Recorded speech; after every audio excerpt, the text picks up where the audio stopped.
enjoy this because Braum, you know, for the team fights, obviously has a lot of zone control, but can also help out, you know, with controlling the waves, being one of the only champions to put up some sort of wall to block damage to your minions as well. And the skirmishing can be really fun when it comes to shorting the feathers as well, when it comes to trades on the Ezra. So it could be an active lane early levels, so it's going to be a fun one there, but we do mention already the Kazakhs. Seems like for now, Fnatic's assuming that the Camille top is the likely outcome because they've done the same research as you. Yeah, and there's the Zoe ban as well, removing that from Caps, the standout performer for Fnatic, as we've said. Interesting to see the Xayah Rakan prioritized here by EVS. Is an aggressive bottom lane, but Rakan actually doesn't have a great win rate. Banned out in 100% of games, or picked in 100% of games. Only 1 and 2 in terms of win, a 33% win rate across the board here at MSI. It definitely is a champion that allows you for some very quick moves for your team. Very long-range engagements. However, if you're not able to get a kill within that engagement or not able to, follow up on that engagement, then he does go down very quickly. And that's the kind of the weakness of the champion. If you're able to lock him down with, you know, multiple forms of CC like Braum can bring to the table, then it can get difficult to operate. Now let's talk about the red side draft, because traditionally you'd expect Caps with the form he's in to get the counter pick for last pick. That still may be true. We have seen plenty of Bippo and Soaz on the Sion. When it comes to that Sion mid lane, it could potentially still be the flex pick here. So they're leaving their options open. They're going for the strongest tank available with Orin banned away, Cho'Gath banned away, and just reassessing to see how they can, again, follow Young Buck's words and slow down EVS with a counter pick. Well, EVOS are not slowing down in their champion select. They've got the Olaf, very powerful in the early game, even though Trundle, yes, later on in the game can shred and has to be something to worry about. Early on, Olaf, especially if you go for invades, should be able to dictate jungle pathing. And eventually end up with the Azir. Now, if it was a mid lane Sion, we know the interaction of Rush, Banner of Command, and make Azir's life hell, because he can't even use the soldiers to try to clear that minion. Wait and see what the decision is here. They go for the Vladimir. It's still pretty flexible stuff. First thought is Vladimir mid lane, but who knows? Soaz has certainly played that in the top lane before. Yeah, Soaz is such a veteran on that champion as well, very comfortable on it. We have until that 20-second mark for Fnatic to decide where they're going to put these two. And it is a much slower composition from Fnatic. They are definitely playing this delay the game, stall out EVOS, and stop them from having this early aggression. Yeah, they're the ones with the tanks, so they would want to try and force EVOS into a, honorable quote-unquote fight where everyone stands toe-to-toe and you just fight front to back. However, EVOS are going to want to split, and this is something we have seen from them, during this year. It could be Yijin on the Olaf trying to get Stark ahead on the Camille to the Trinity Force, upgrade your Tiamat, and you start to become this big split-pushing threat, forcing things across the map. We see the confirmation. It will be a Vladimir mid lane. If it wasn't for the Tonoise scene where Soaz only just joining us on the third day and Caps is hard carried, I would have thought the other was. If it's King Zone, I definitely would have thought Sion mid lane. But given the form Caps is in, the Azir nerfs means his harass onto Vladimir's much less in lane. You hit that sweet spot to be able to out-sustain trades earlier. I can understand the Vladimir mid lane for Caps. Yeah, plus I really like Sion top side into Camille. Sure. Definitely easy for him in the lane. It's going to be up to the Olaf here to really see if anything changes in this kind of matchup. So, and the Olaf, actually, his performance is going to be determined very early on. Yep. By the way that we start out. Well, as we get onto the Summoner's Rift, we'll have to see if Fnatic do decide to do anything sneaky in the early game. It worked out yesterday for them versus King Zone. We've heard that they do like practicing that level 1, understanding exactly how they're going to play the early portions of the game. And it's so vital against a team like EVOS, who can be incredibly aggressive. If they find a catch, if they find a flash, EVOS are unrelenting in the way that they pressure the map. You notice that Reckless has gone away from expectation or tournament expectation. Weird thing to talk about, but teleport Ezreal is now the norm here. He's going to be going for the flash for a bit more of laning security against Xayah and Rakan. So just a little notable thing here on how things have gone previously. And early on, you have to track Yijin in this game. It's very important to know where that Olaf is if you're a Fnatic player, and for us to watch him because he's the one that's going to be playing those early aggressive ganks, trying to get his team ahead. And because they're not going for the invade, we may consider Yijin actually starting. You can start Raptors and Red with Olaf, but then you're going to need to get to your blue to have some mana regen. But you still end up on the top side of the map, so he can have a bottom starting route. and get up there pretty early on. So we'll see if Soaz is able to respect the possibility of those ganking timers. If they actually spot Yijin and find him here starting. This is really interesting. Look at this, Kobe. A very delayed invade. You don't often see this early, this late. 1 minute 35. Yeah, I don't think they got actual vision of Olaf, either team seeing the other one. So Fnatic very happy about stealing away this red. And Yijin is trying to do that Raptors into red. He's going to be surprised. Olaf start, but he'll find that he's been had. And then we're going to see Brox actually go down towards the bottom lane for a gank here as well. Hillisang with the flash forward on towards Slay, trying to burn those summoners early. And once again, it's a Xayah against a Fnatic, and it's a Xayah that is dead at level 1. What a crazy, successful early game here from Fnatic. This is insane. It takes away so much possible, plays from EVOS. Like, if you take away the red from Olaf, you delay, his experience as well gathering up, then the bottom lane is also ahead. This completely changes the way this game is going to play out. It's all about preparation. They had done a lot of prep to see the ward patterns at level 1. It means they could get through unseen. Even though Olaf knew his red was down, they didn't put 2 and 2 together to know that Brox could come for this gank. And right at the end, just after the replay ends, Reckless can even start to get the freeze on the minion wave as well to put the minion wave in an awkward spot. A level 2 advantage guaranteed for Fnatic. And Yijin, he showed on the ward by his red. Now he's showing on the ward by Raptors. Brox is going to try and chase him off before he gets many of the mini ones. And the mini ones are worth 35 experience each, so those are decent amount here early game as Yijin is trying to find experience anywhere he can get it. Currently, he's only killed those 2 camps. As you can see, though, Vladimir there, caps, he has definitely had a good showing for himself. Vladimir meta has been accelerated just because the champion himself can find so much more mobility when the quests were removed. The top lane Vladimir's went away, but Shrelia's build, health and the ability power double scaling, and just the natural tendency of Vladimir to be kited away makes him very much a viable pick. He comes online in terms of teamfight impact just earlier than previously. It's important for us to know how impactful this game could be in the tournament standings, with Team Liquid picking up a win. They're now hot on the heels of EVOS, actually at the same scoreline. Fnatic need to continue their winning streak, otherwise you're looking at that 5th spot, you're looking at the 6th spot, and you're probably quite worried if you're either of these teams and you lose this game. Does amuse you that the Young Buck interview was about just slowing it down, keeping it normal, and they pulled off the very creative level 1 to get them ahead? Definitely Misdirection. Gamesmanship. Definitely was a very important level 1. Stark, though, pushing his wave, and we do have the timing now. Yijin's gone back to base, and the first base for Olaf is very important, picking up those boots so you can utilize Predator, and they want to create plays. This is the team that wants to push the tempo, move a little bit faster.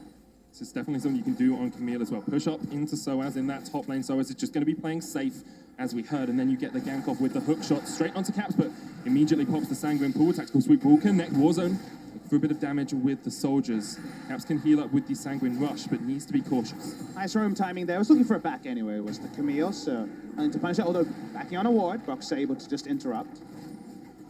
Currently, too, the wave pushing towards him.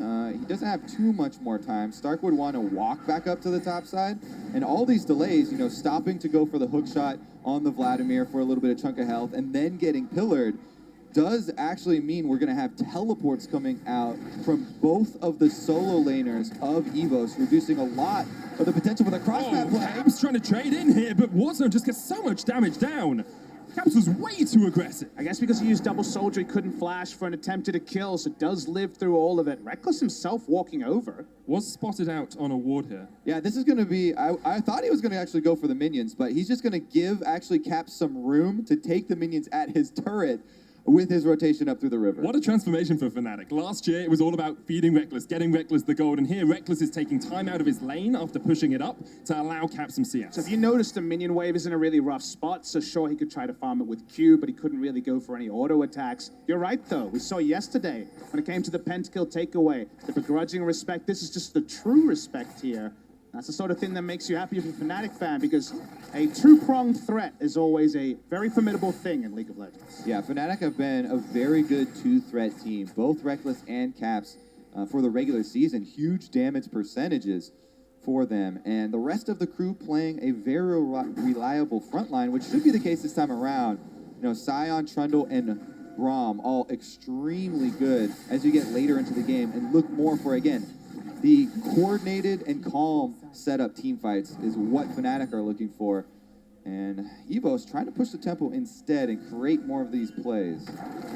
Something Broxer has done well against teams that are trying to push the tempo, though, is tracking the enemy jungler. He did it against Peanut yesterday. Here is this control of the bottom side of the map, the control of the red buff spawns that we saw even starting at level 1 here from Fnatic. That was a team-wide effort as well. Hiller-sung and Weepo at the time, pushing in and getting down the wards. They have the same sort of priority in lane. Sion's being pushed in on the top side. We already saw that Stark had the space to roam into the mid lane earlier, so of course, they can't make quite the same impact, but they've got the gold. And honestly, the kill in a roundabout way is decreasing the tempo of the game, is making things a little bit more difficult for EVOS to push things forward. And that does play into the game plan that Fnatic already identified. And it's so great for Fnatic to get that kill onto Reckless as well. We've seen Ezreal throughout this tournament be incredibly impactful. You can see here doing 130, 140 damage per minute more than the other AD carries. Yijin is going to gank up towards the top side. So as flashes away, plays safe underneath his tower. Didn't have space to look for the ult there. That's going to be a big first step, actually, though, because Stark still has his ultimate as well as Flash.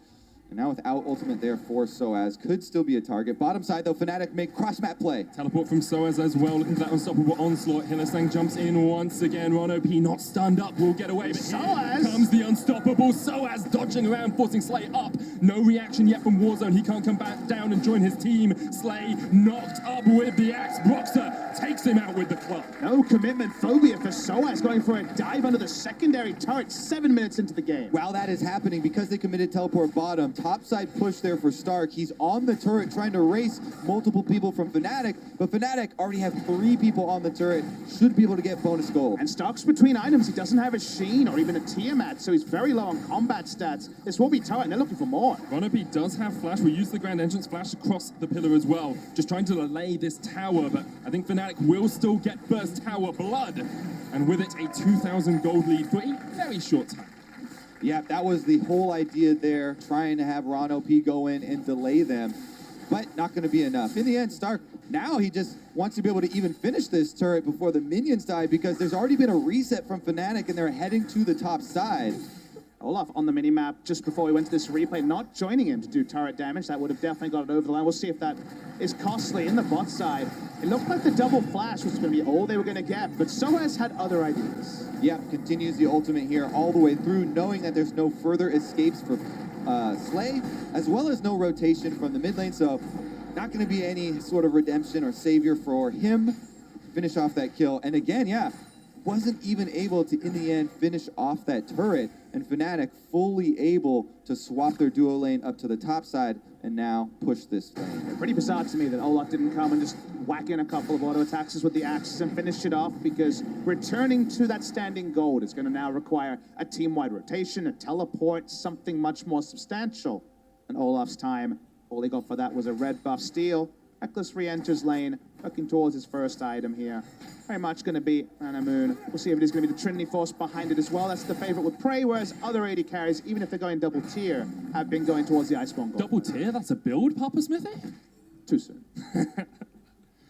Anyway, let's have a look at things from EVOS' perspective as well. There's a 20 CS lead for Stark in that top lane, so he is starting to get a little bit of gold under his belt on this very comfortable champion for him. We've already seen him roam around the map a little bit. The question is whether he can actually have an impact. Yeah, and the rough thing for him is, even if you have a gold lead, if it's not transferable into the items yet, you need the Sheen proc to be able to actually have big chunks. That's a reason why Fnatic picked Sion here. He's able to soak so much. They're still sending all resources down here, though. Yijin might be able to add the extra DPS. Running in with the Predator, there's a Hectic Ultimatum as well, so as just face plants into the baby cage. He will fall, and it's first kill for EVOS. All right, EVOS try to play off their point of power. Yijin heads on down, and they get a very quick kill. So that's definitely an efficient use of his time, and going to allow Stark to push up the wave to the turret, try and get some headway done there, as well as splitting here for 2 objectives at once. So still going to be able to take objectives despite losing that first turret and not having an answer. Watching in the mid lane, and kind of what we expected, the Caps would continue to struggle a bit. Double knock of it lands there, but the Featherstorm should be enough from Slay to keep himself alive for the moment. I think a lot of people are sitting on pretty sizable amounts of gold. I'm seeing Caps finally go back to base. Straight up Shirelli is picked up. A Mounted Drake also is quite good if EVOS are going to hard commit to having the split, allow Camille really big chunks on turrets when she is split pushing. That's what they're going to want to do. They want to have the map split out so that Stark can have some isolated time. They do not want a team fight. Their AD carry is down tremendously in CS, and most of their power here is off in the side lane. Here comes Yijin on the Olaf, adds the extra threat. There's Reckless in the top lane. Good to know. Good to know what was happening around the rift. The only thing I take away from that from Soaz was, should have known the ultimate wasn't getting him away. Already mid into the Hextech ultimatum cast. I like the fact that EVOS is showing good respect. The moment that they saw their top laner finishing off the turret in bot lane and their jungler taking Drake, they actually backed off top side just in case there'd be turret dive and there'd be a team-wide rotation to take down that turret. Didn't end up happening, but they're taking themselves earlier out of threat range, whereas that was something that you could have been criticizing them for overstaying around turrets on the first 2 match days. It's very easy when you have an aggressive team composition to try to make too many plays, to not be willing to back away when you're in a difficult position. You can see Ron OP trying to get vision throughout the river here, which Fnatic do control. No actual wards apart from that one up in the top side bush. Box is going to start up the Rift Herald, and this is the objective trade you kind of expect when a Drake goes down on the bottom side and when Fnatic have the stronger top side of the map. It's one of those nice places where Fnatic know where they're strong. EVOS created a strong area by getting that gank off bot side, and now you just give up these objectives. You can't contest for them, be a suicide run to do so. Obviously, you walk up and try and sniff around, but nothing's really going to happen on the top side. And again, look at the mini-map. It is just Yijin following around Stark in his split push. This Camille is their hope. He's got a huge CS lead. Now he's got the extra burst damage from Sheen completed in addition to the Tiamat. And they were hoping for some sort of fight that they could take, but that time, the second time around, Soaz plays safer, backs off, just gets the minions at his turret. And you're not really at item thresholds where you can force no-go zones as the Camille. You don't have Trinity Force in a second item already. You still have threat, but not enough to get a kill, not enough to turret dive.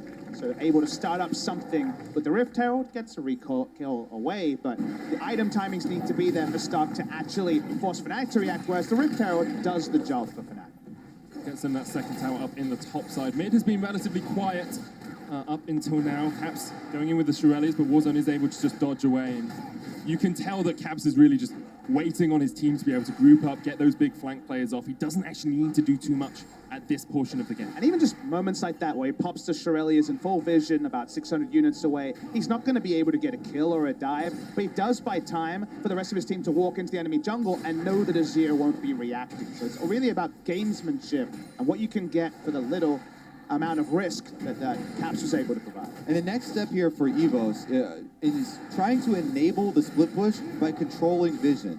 If they're able to control some of this deep vision that Fnatic are putting down, then maybe they can look for, you know, some more of those plays off of the Camille. But right now, Fnatic, they pushed fully in on the top side, left quite a few wards down through the blue quadrant, and aren't taking too many risks in rotating. And pushing by vision is just not the EVOS approach, or of course playing into the approach of Vietnam, where very much it's about kill pressure. The high champion kills per minute leads into item advantages, and then, well, I can't go near that fed member. Purely a slow game, 3 kills in 14 minutes, again echoes what Young Buck was talking about, and just the fact that there's such a low gold game overall because the kills haven't been rolling in, the items aren't quite there for Stark to really dictate the map to Fnatic.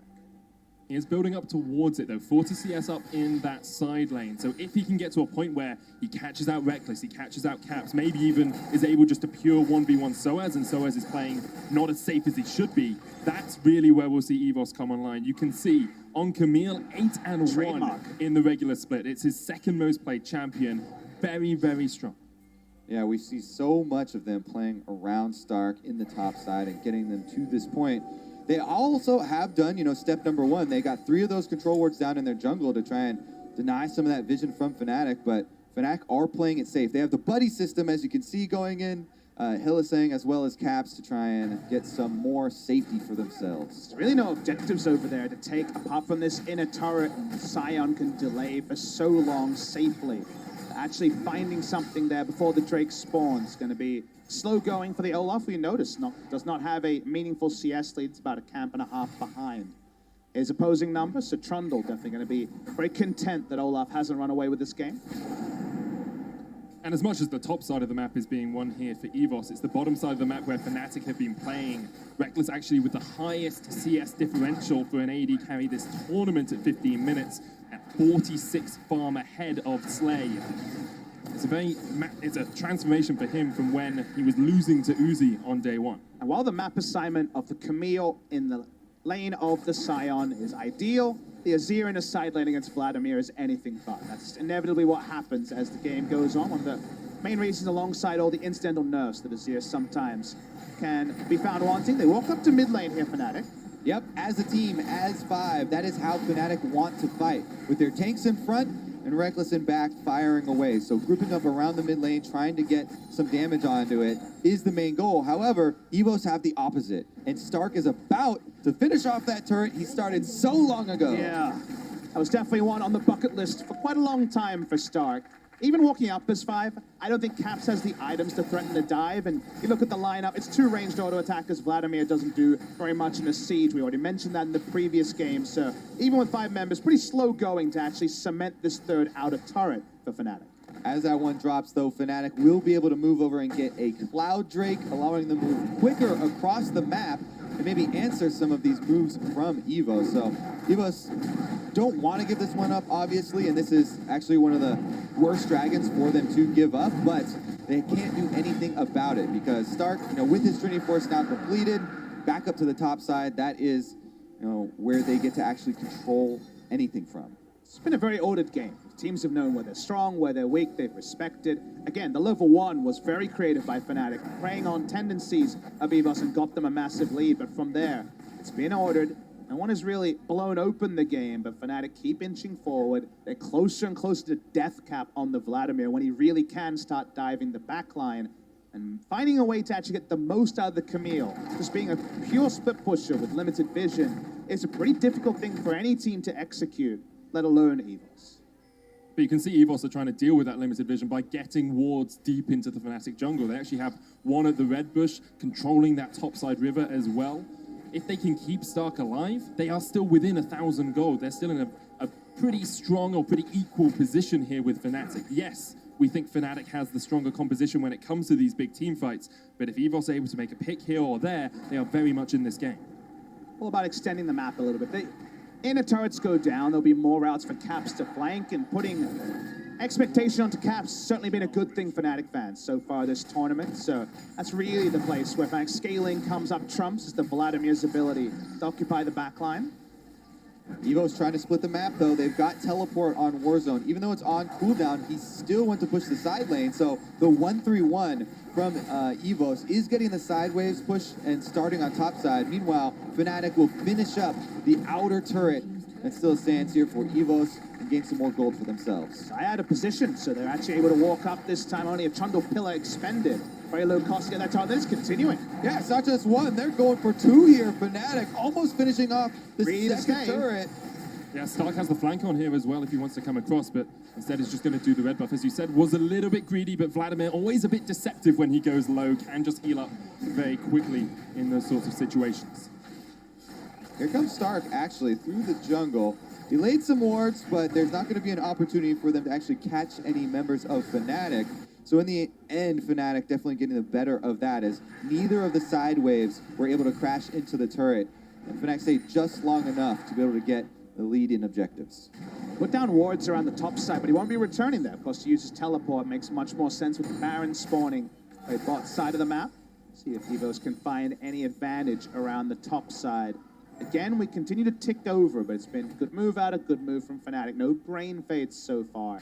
The Baron was certainly an interesting one in our previous game, so Baron setups are probably the next order of business. Baron would definitely be a huge tool for either team. If EVOS, in splitting up and creating multiple points of pressure, can then catch someone from Fnatic and kill them and try and get that Baron, that would greatly accelerate any of the extra split push power and the extra turrets that they'd be able to get to try and change the way that this game is heading.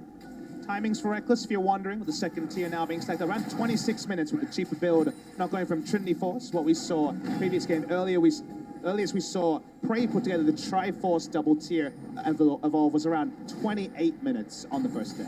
And we already have Caps finishing his death cap here on the Vladimir. So he has a huge amount of damage output that he can do to multiple people with the AoE. EVOs have to be very wary about where his position is and watch the flanks. If Caps flanks into the back line, he can destroy you. That's exactly what he's trying to do here. Has popped the Ghost, trying to chase on towards 1OP, and oh baby, flashes in the Hemo play, but Caps are off because he falls underneath the tower. He does not respect the Recon crowd control. Ron OP with the quick reflexes immediately activates his ult, and there's no pool from Caps. He's not able to survive under the turret. Gets so aggressive with how much power he felt he had just gotten. You know, you complete your death cap, you're ready to use it, both summoners blown, but immediately Evo's cut him short. Got Lee syndrome. Vladimir syndrome has been a thing as early as the play-ins this tournament, where you Ghost, Flash, Protobelt, get in there with the Shirelias. Your team can't follow you, and in this case, like you say, you don't follow the crowd control. He thought with the ability to both pull and also having the stasis available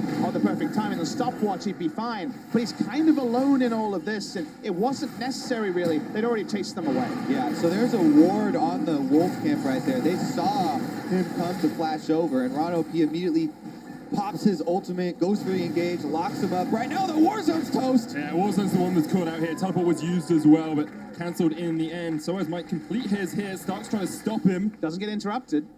Actually, yeah, Soaz teleports over to this side of the map, so that means Stark is going to be working on that turret over there and trying to delay Fnatic right now while they get some split-footed advantage. Well, Fnatic have to go for it because they don't have the teleport on Soaz anymore. They can't answer Stark in that side lane. Stark, no TP for him. Fnatic started up the Baron now. EVOS, 3 men strong, trying to stop it if they can. Ron OP doesn't have the quickness, doesn't have that ultimate, won't be able to dive and charm up that back line. Baron down to 4,000 neck line. Baron down to 4,000 now. Look at Caps in the front. He's trying to keep Ron OP and Slay away from the fight, but Eugen's going in. Has the blast going round towards the side, the engage on towards Ron OP. That's one down, but Eugen can still re-engage this with the blast cone if he can get there. Hylissang stands in the way. The damage on Box is so low. They get the Baron. Eugen unable to get in the pit. Actually failed the flash. Now it goes in. That's not where you want to be at all, Eugen. You know that saying, better late than never?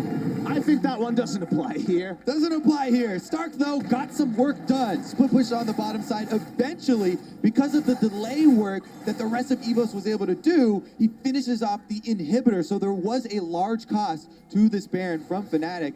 And even though, you know, there was the failed flash, they're able to pick up the Infernal Drake consolation prize afterwards, even without their jungler. And if you ignore the replay and just say, okay, they got the Baron, you got inhibitor opposite side of the map to the Baron and an Infernal Drake, then suddenly the ability to work out who was the winner is much trickier, and perhaps will have to be a result-oriented hindsight thing as the game goes on. The actual execution, when we see it, that was a bit rusty. In Korea, we talk about the yakety sax moments. That was one of them with the fail flash from Eugen. Regardless, Reckless walks up, they take it down, and we suddenly have a bit of a new game to judge. Yeah, it was really good delay work, though. If you did take out the part, you know, of the flash and all that, Slay was able to get a nice ultimate and root 4 members outside of the pit to delay the Baron even longer and buy Stark some more time. In the end, though, now it's Fnatic's turn to try and answer here. They have 2 members clearing at the super minion wave, so that inhibitor down in the bottom side is negated for the time being, and the rest of them rotating over with the Baron buff to push on this lane and try and beat Stark's split push once again. And Fnatic will have to dive. This game will come down to a turret dive because Camille will be in the top side. They have Baron, they have strong tanks, and also the Vladimir to go for a turret dive. But it will be execution focused, you'd have to think. You have to think they'll do it here as well. Got the banner of command, Stark no teleport. They can take a 4v5 fight down towards this bottom side, but they need to get damage on towards that tower. Next minion wave is a long way away, and Stark is still split pushing. We don't have a minion dematerializer here, so no answer for the banner. Yep, the banner is the hero here for Fnatic, taking down the turret almost by itself. But Stark's taking down the inhibitor tower in the top lane. He already got 1 turret, the second tier, now he's going for the inhib. Yep, gonna be able to melt that one down. Here they go. Warzone puts up the shield, protect the Emperor, he says, but look at the engage, the double charm, the triple knockout from OP. Truly OP in this fight. Stark's gonna get a second inhibitor, and Fnatic, you have to wonder if they need to look for the game. Yeah, you can trade inhibitors, but you can't trade Nexus turrets here. Fnatic are backing off. One person gets the recall. It's going to be Soaz, of course, can't kill the Camille. Stark's got one of the Nexus turrets down. And just look back to last year, Stark on Gigabyte Marines, the true carry for that team. Now he's stepping up for EVOS once again, representing Vietnam against Fnatic, who looked very much in control of this game. This game is getting hyphy in a way you wouldn't respect. The reason why I said they needed to dive was about the speed. Camille alone can train down turrets, one of the things you get with the Trinity Force build. Fnatic instead, they said they've got no way to kill the banner, we'll be fine, but it's about the pace of the killing, and EVOS come out way ahead. Yeah, EVOS have played so much split push with Stark. Now they're up an extra inhibitor here on Fnatic. Even with this Baron buff now timing out, EVOS continue to push and help their super minions. You have to give credit to EVOS as well. We said they wanted to take these skirmishes. They wanted to play early aggro. That didn't work. They've transitioned into this split push through Stark, getting those inhibitors down and forcing Fnatic to make difficult decisions. And it's one of those awkward things where Caps was, of course, heavily punished for ghost flashing under a turret and getting nothing. Of course, that's going to dissuade you for at least the next couple of moments to do it again. They may need that as summoners are on cooldown, but they're going to need to make a very assertive attempt to start the fight. They've got the damage. I think they're set up to win it, but getting the fight with all this split push happening, that's the tricky part. Exactly. We set it up in Champ Select. Fnatic want to play the simpler game and, you know, fight the face-to-face, stand toe-to-toe, fight front to back, but it becomes so frustrating to fight these split push games if you're not able to force your opponents into that. And since EVOS are so experienced here, you know, in splitting the map and attacking from the sides, they've been able to get the double super minion stacked on top side and kind of keep Fnatic in their own side of the map. And when Fnatic took the Baron and lost the inhibitor in the bottom lane, we said we'd have to look back in retrospect and see how much they got off the Baron. They got an inhibitor for an inhibitor and 1,300 gold. That is not worth, in my opinion. I agree. It had to be the dive. That's why we called it out and said, go for the turret dive. You have Vladimir, Sion, Trundle, Braum. Incredibly tanky team. You got to roll with it. You get the turret dive right, you win the game because you cannot outpush 4 people as a Camille. They didn't take it. They tried to play measured. They still said, okay, don't worry, guys. They can't kill the banner minion. Be fine. That part was the wrong decision. Again, it's not just the Camille here. This is a teleport Azir Warzone. Going to try his hand up here at helping the super minions as well. And if you get both to crash at the same time, this is where EVOS begin to close the loop. They're going to have extra pressure. They're going to rotate towards the mid, try and get that last secondary turret down, and continue to take territory away from Fnatic. And I want to talk item builds, because we talked about no-go zones based on items. Trinity Force, Ravenous Hydra, Sterix Gauge is the build for lane and for turret damage. Look at what we see on Soaz. He actually has magic resists. All right, Stark. See if we can get out of this one. Unstoppable Onslaught will hit on towards him. There's the Glacial Fissure as well. Reckless waiting in the wings. Trundle on his way. And Stark not in the best of shapes, but another hook shot will get him away. Soaz misses the Roar of great the escape. Stark with a great escape here. Reckless, though, gets the Iceborne Gauntlet slow. Eventually he'll fall. What are EVOS doing on the rest of the map? Pushing on the top side is the Azir, but the inhibitor's already down, trying to take mid lane, but the teleport will come through. They wasted a lot of time, but all they'll get is a bit of vision and nothing more. That would be 2 flashes blown for Soaz as well as Hylissang. The Ignite also used, but Fnatic, again, they take down the biggest member here from EVOS, and that is the real threat there. So they buy themselves some time for inhibitors to respawn, and that will definitely relieve a lot of the super minion pressure. Soaz did use his teleport to get back to mid lane as well, though. So they no teleport advantage at all for Fnatic. Still 2 TPs on EVOS. So with that top lane inhibitor being down and the Baron on the cards in 30 seconds, maybe we'll see EVOS try and split the map once again. It's so interesting here with another Mountain Drake on the table. There's a very high priority because you don't have much more damage left to structures to do to end out one of these games. So Fnatic want to jump on this immediately. However, 18 seconds on Baron, so they have to swap back up and make sure that EVOS don't rush onto that right after. And the Baron speed it gives Fnatic has to be relevant too, because the last Baron was where we saw split push versus Baron take. The split push still on, like I was mentioning, full combat from the Camille compared to Sion, who hasn't even fully built for lane. A Warmogs would have been more towards it. It's very much built for team fights he's not getting because he has to answer the Camille. See what happens around this Baron, because it probably decides the game. Yeah, EVOS are going to try and split once again. You get the pressure on the bottom lane from Camille pushing, and then you want to waste as much of Fnatic's time by making them walk from 2 different areas. Bottom lane over to Baron by threatening it, and if you can get them to waste enough time in transition, that's where you get the opening to actually secure the game. And the opening is also here for walking up. Camille's a long way away from the naked inhibitor here so they can walk up, they can clear vision, they can start to control this area. The last recalls have happened. Here it started by Fnatic. He's going to force it straight away. Baron being chucked out by Fnatic, but Warzone and Yijin on one side. Ron OP not here yet. At the moment it's a 2v5. Non-stop from Soaz. Fnatic need this because Stuck's already on the inhibitor in that bottom lane. Here comes the rest of EVOS. The Baron down, the charm comes out, but Caps on, flares up. Caps gets the kill on Ron OP. Inhibitor falls, the Baron goes down to Fnatic. They need to get back though because Stuck is looking for the end. That Baron empowered recalls just in time. That's going to put a stop to the split push. And now Fnatic with a huge victory there are going to be able to go on the offensive. And it was off clear shot calling around the Baron. They stopped it at just around 3,000 health. They looked for the turn pick. They killed Ron OP.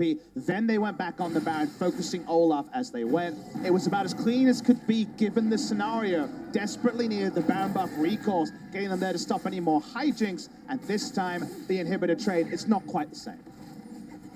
Not at all, but still, EVOS were able to take the inhibitor down. But we still have to see Fnatic use the Baron buff. Last time we said, can they do it? They didn't. This time they have to if they're actually able to close out this game. Yeah, let's take another look at this, because they know that Olaf is going to be able to pop his ultimate and run straight into the Baron for a steal when it gets low. So as you said, Smithy, they immediately turn, go for the kill on Ron, but Olaf still gets in there, and he got it very, very low, 760-something health there. In the end, though, they focus him down, kill off Yijin, and take the Baron for themselves. Now it's all about closing the game. Feels like they have the stats. That's what happens when you have a tanky team. You can't afford to tank the Baron for as long as they did, but Stark's back up top side. Yeah, of course. The EVOs have to continue to play to their strength, the split push. He needs to be able to run very quickly. It's his short timings here, just 30 seconds means the difference. Every minion wave, so important. He's going to have to work through one more to get up to the inhibitor, and that's forcing some recalls already from Fnatic. You say some, but 3 recalls actually come here. It's certainly the buddy system being employed to deal with this Camille Guardian Angel. They're actually trying to kill him by using the ult early. Yeah, Soaz isn't going to connect on towards Stark. He's just waiting there, though. And the rest of Fnatic are actually collapsing in. Can Stark take a 1v1 versus anyone? He's going to teleport away. Only Caps is going to meet him, and so he will be able to escape. The bottom side of the map there. They're actually going to try and kill Braum, who's isolated on the wrong side. Hillsang now! Hillsang on the wrong position. Here comes the Ragnarok, and Hillsang just caught out entirely on his own in the bottom lane. Great teleport from Stark. They collapse. The EVOS get a kill. Again, they're going to try and push the minion wave as quickly as possible, but they would need theirs to get there to take down the Nexus turret. This is such a big threat, though. Fnatic don't have a lot of time to work with, because that bottom lane minion, if that gets to the Nexus turret, Stark will be able to annihilate that thing. And there's only one of those Nexus turrets left. Remember, he took the top side one much earlier. Yeah. Thankfully for Fnatic, they have Baron empowered recalls, so EVO's trying to stop them becomes very difficult, and that window is closed. This one's getting messy. This one's getting very messy. Fnatic aren't playing as a coordinated unit a lot of the time. I'm not sure why Hillsang was down in that bottom lane getting caught out. It's so difficult, though. If you've been in these late game situations, being pulled across the map, without the ability to try and, take any of those side lanes, you can definitely realize why they're getting kind of frantic in these situations. And it shouldn't be lost on any of the viewers saying, go for the dive. The moment the word dive comes up, people get really concerned about the risks associated with it, and they certainly have the damage to end the game if it's heavily botched. But you drafted Sion, Trundle, Vladimir, and Braum. You really drafted a comp. You got the second Baron. It's all about actually pulling the trigger. If they continue to just be pulled across the map by EVOS, the game could certainly fall out of their hands. Yeah, Stark is doing such a good job of keeping Fnatic, honorable to the clock. Every time he jumps right back out to the minion wave, pushes up as quickly as possible, and he threatens that if this one gets close enough, you're going to have to lose the game, and forces Fnatic's hand to pull back here.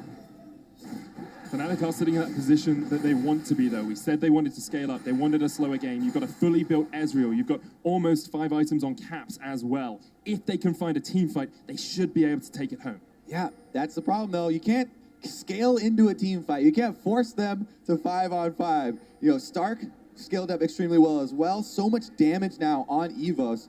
They're just trying to play the game in different ways to the strengths of the champions. And once again, it's so much about these minion waves. Stark almost has a double flame horizon over Soaz, and yet maybe on the losing team. Could still drop this one despite being over 200 CS ahead, because they really cannot opt into a 5v5. The rest of his champions don't have the items for it. And Elder's up in 20 seconds. Fnatic have no vision at all on the bottom side of this map. Basically entirely dark for them at the moment. Only that scuttle crab giving them any awareness of what's going on. They probably don't need more, though, because they just lead in with their face, lead in with the Scion, and they force a fight if they see any.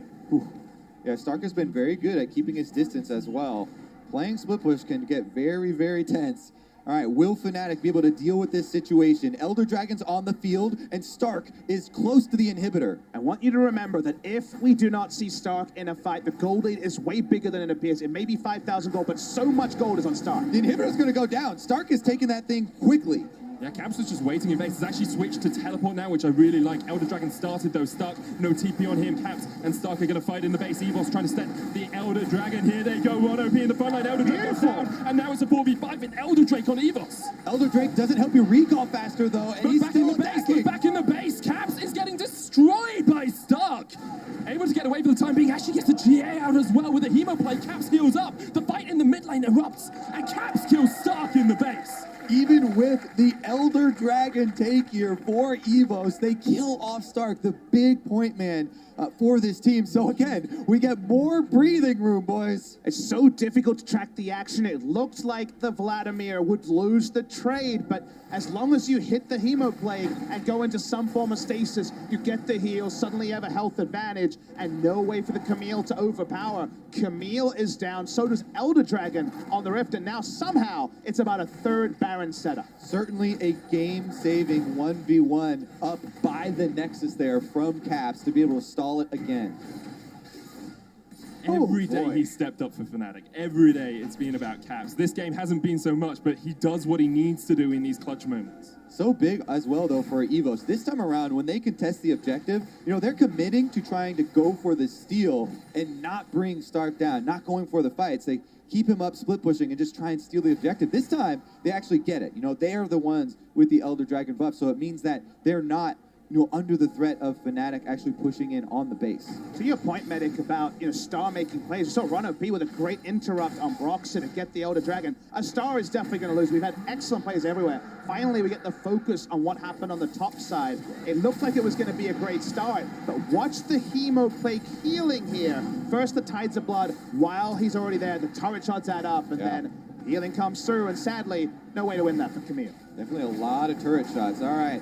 Baron number 3 here now. Mono P engages off towards the bottom side of this fight, but Caps there. Once again with the Sanguine Pool, Azir puts up the wall. Stark split pushing in the bottom lane. Have to keep our eyes on what Stark is doing in these fights. Broxer able to escape, but Fnatic started the Baron, have to walk away. Now, without the Baron-empowered recall, Stark is going to have a lot more time this time around, and Evo started up. Caps is going back, though. Does have the teleport because he switched with that unsealed spell, but Yijin low. Fnatic can fight forward in the river here. Hylissang trying to jump on Reckless. It's all about clear calls back in the base, though. Hemo play from Caps once again. Stark so low, and Caps just needs the Tides of Blood. The Shuredius comes out as well. There's the Hecate ultimatum. Stark dies, and Fnatic start the Baron. Yep, they're back on it here, and Evos have already recalled, so Fnatic come up huge. Third Baron of the game should go their way. He keeps trying to play with the Vladimir. Can't do it, can start. He gets taken down, able to make it happen. This Baron will be slow, but surely it'll be for Fnatic. But every time we've seen Fnatic take a Baron, we've said they should be able to close here. They should be able to take an in here. They should be able to win out the game. It's just not working for them sometimes. I feel like words like should and would need to be thrown out of our vocabulary for this MSI. We've had a lot of upsets. Team Liquid winning in the previous game, one of them already. Fnatic have been very reticent to fully commit. Now we're at the point where you make that full commitment and you say, okay, the Vladimir items are there, blah, blah, blah. Remember, the Azir wall can just ruin something like that. It can still be turned around, and now we're looking for one man in particular. Evos in the jungle. Will they strike? But the answer is no. They see the push through mid lane and have to respond pretty quick. Stark has just respawned as well, though, so Fnatic are caught out by a flank or by a ward where Stark can teleport in. EVOS can still win fights. Camille is still an okay team fighter. Doesn't always have to be used in that split push role. You just can't see it, though. It just feels like if they actually go for a 5v5, it can only go one way. Yeah, we've seen Caps, you know, continually kill in the 1v1 Stark over and over. Now, if he's in the team fight, that's a lot of AoE damage that's also hitting other members. Azir turret is raised, though, here for EVOS. Gold lead has extended to 9,000 gold for Fnatic, but pretty much everyone is sitting at 4 or 5 items. Teleport used down towards that bottom lane by Caps. Stark, they're trying to catch up. Caps pops the Shrelia. Blocks it in here with the pillar as well. Stark gonna get knocked up by the axe. The redemption comes out as well, but the Sterax, the healing, the redemption, the hemo. Is it enough from Fnatic to kill the unkillable Stark? Still alive, but eventually he falls on 1 OP, then has to flash away, trying to dodge away towards Yijin as well. But that's a double for Caps. Yijin, the new target here for Fnatic, as they look to close this one out. Slay low, caught out towards the top side. Reckless there as well. They're going to continue pushing here. Baron up.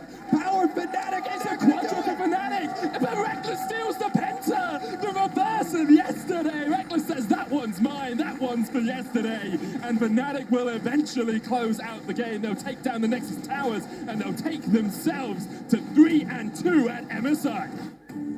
Finally, they found a way to punish the top laner. Stark finally caught by a good teleport in. This time was Soaz in lane. Vladimir joins. Vladimir closes the game with a quadra.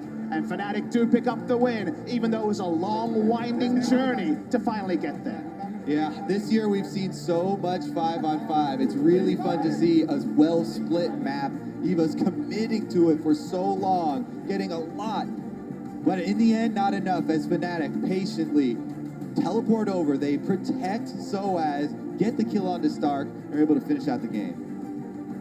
If you're EVOS, though, I think you're pretty proud of that game. You pulled Fnatic all across the map after not having your gameplay, your game plan in the early game really pay off. Through the entirety of the game, they were behind, but they kept that gold gap close. It was an endurance test for everyone involved. A long game, atypical.